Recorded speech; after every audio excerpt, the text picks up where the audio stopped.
You have more power than what you know. Bob Proctor once told me that we have enough power in one finger to power up a whole city. Now you might be saying, how is that possible? How is that true? How can I have so much power and potential?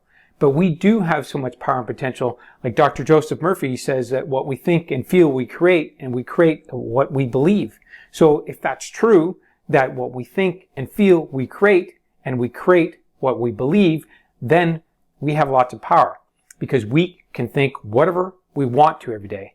The problem here is that our habits get in our way. Habits control about 90% of our lives. So we only have about 10% that we can use for ourselves. So the rest of it is habit.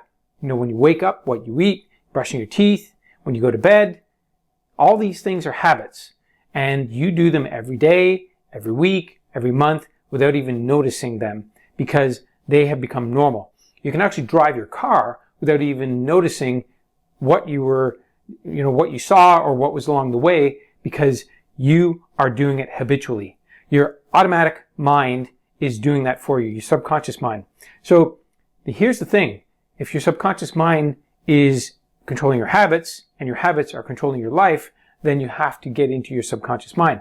And like I was saying, Bob Proctor taught me that we have all this power because we don't understand how our mind works. We don't understand that our mind is an information center. It's a supercomputer. And there is a part of our mind that we use all day long. But it's equivalent to the RAM memory in a computer. RAM memory in a computer, if you know about computers, is very limited. You might get 16 gigabytes in a new computer today. Well, that's only 16 gigabytes out of maybe a 1 terabyte drive. So your hard drive is what's running your life. That's your subconscious mind. Your conscious mind is being controlled by your thoughts, by your emotions, by the things that are happening in your life through your senses, what you're touching, what you're tasting, what you're smelling, what you're feeling. That's what's controlling our lives right now. So it's just sensory information. Meanwhile, as Bob Proctor taught me, we have 6 mental faculties. We have perception, will, imagination, memory, intuition, and reason. We have 6 mental faculties. These faculties we can use to our benefit. Imagination is just one of them. Just consider that for a moment. And remember, Einstein said that imagination is more important than anything. And why did he say that? Because our imagination stimulates our subconscious mind, which is our hard drive. And if we can get into that aspect of our mind, then we can manifest things. We can create things in our lives. That's what manifest means. When we want to create something, we manifest it. And we can do that just with thoughts alone, just with imagination. You might just say the words, imagine if, and then fill in the blank. Or I wonder if, or what would my life look like if? And as soon as you say a statement like that, you have triggered your imagination.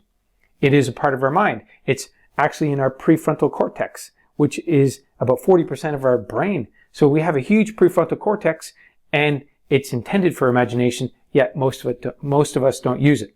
We use it for thinking and for analyzing things and for taking in sensory information and making decisions based on that.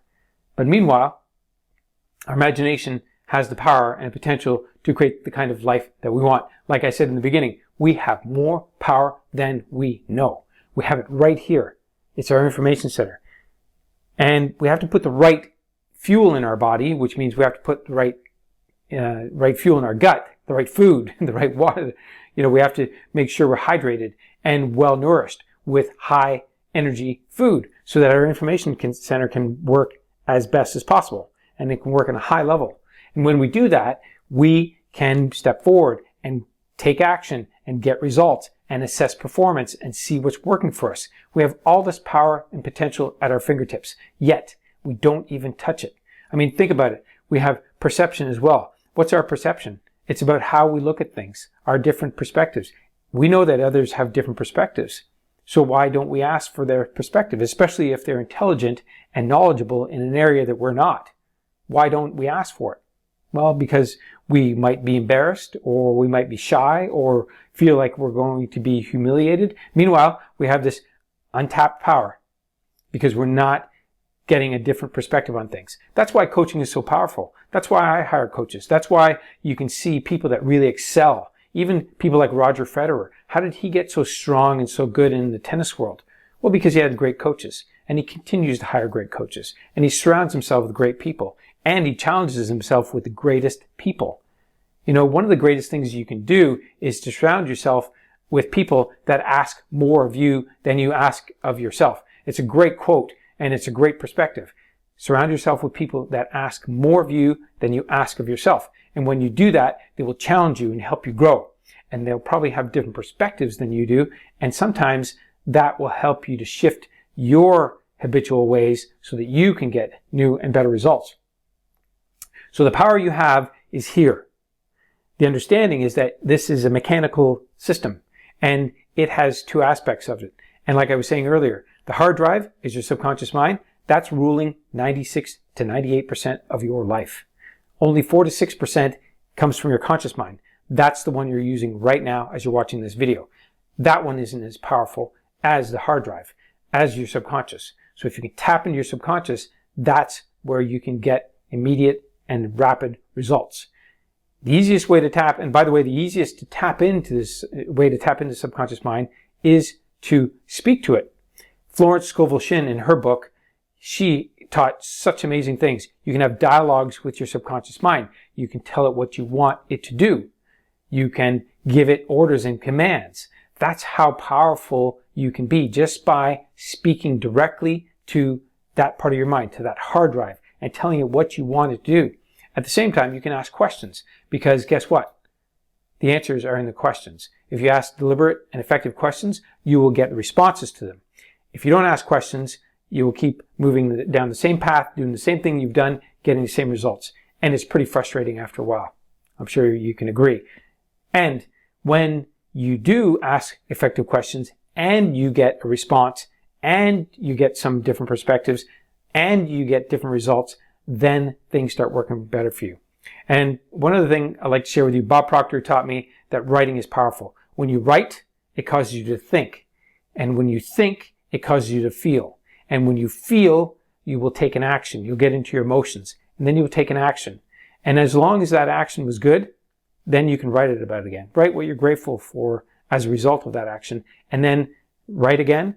And then it'll cause you to feel, think, get into your emotions, and then take action. And it's a cycle. It's cyclical, and you can get into this habit.